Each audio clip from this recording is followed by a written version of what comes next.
ઠાકોર અને કોળી સમાજના હક અને અધિકાર જાગૃતિ અભિયાન ગુજરાતના બેનર હેઠળ વડનગરના જગાપુરા ખાતે આવેલા રામદેવ પીર મંદિર ખાતે ઠાકોર અને કોળી સમાજના અનામત મુદ્દે વડનગર તાલુકાના સરપંચો સાથે મીટિંગનું આયોજન કરવામાં આવ્યું।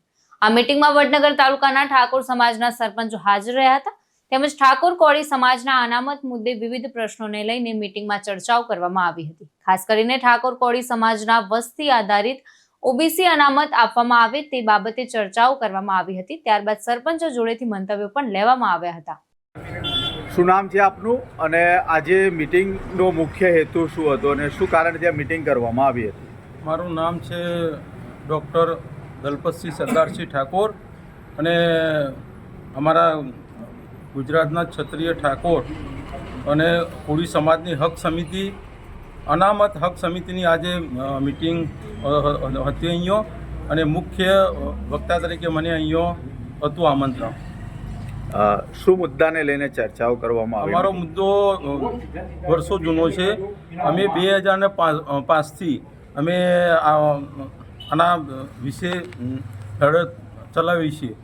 ગુજરાતમાં ઓબીસીની જેટલી વસ્તી હોય એનો એટલી અનામત મળે અને જેની જેટલી વસ્તી હોય એની એટલી ભાગીદારી મળે એવો અમારો દૃઢ સંકલ્પ છે અને અમે ગમે તે ભોગે એ સરકાર પાસેથી લઈને જ જંપીશું। મારું નામ ઠાકોર ચુનાજી ઈશ્વરજી ગામ સરણા સરપંચ અને આજે જે મિટિંગ કરવામાં આવી એમાં વડનગર તાલુકાના ફક્ત ઠાકોર સમાજમાંથી જે સરપંચ ચૂંટાણા હોય એમની સાથેની આજે મિટિંગ હતી।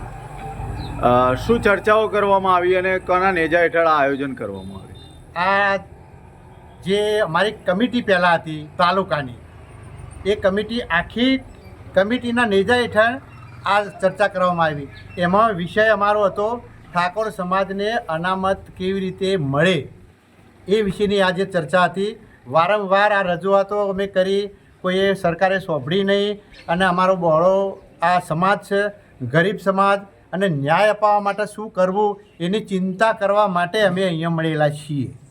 ઠાકોર સમાજને કેટલા ટકા તમે અનામત અપાવવા માગો છો? અમે ઠાકોર સમાજને જે ઓબીસીની 54% વસ્તી હાલ ગુજરાતમાં જે છે એ વસ્તી 54%માં ઓબીસીમાં જે ઠાકોર જેટલા ટકા આવતા હોય એટલા ટકા અમારા અનામત ઠાકોરો માટે જોઈએ એવી અમારી સરકારજી જોડે માગણી છે અને બીજાના ત્યાં અપાણેલી છે અને બીજાએ જે રીતે લઈ ગયા છે એ રીતે અમે નથી લેતા, પણ અમે ગાંધી ચિંધ્યા માર્ગે લેવા તૈયાર છીએ, અમારે લેવી જ છે। વસીમ મંસૂરી સાથે ચક્રવાત ન્યૂઝ વડનગર।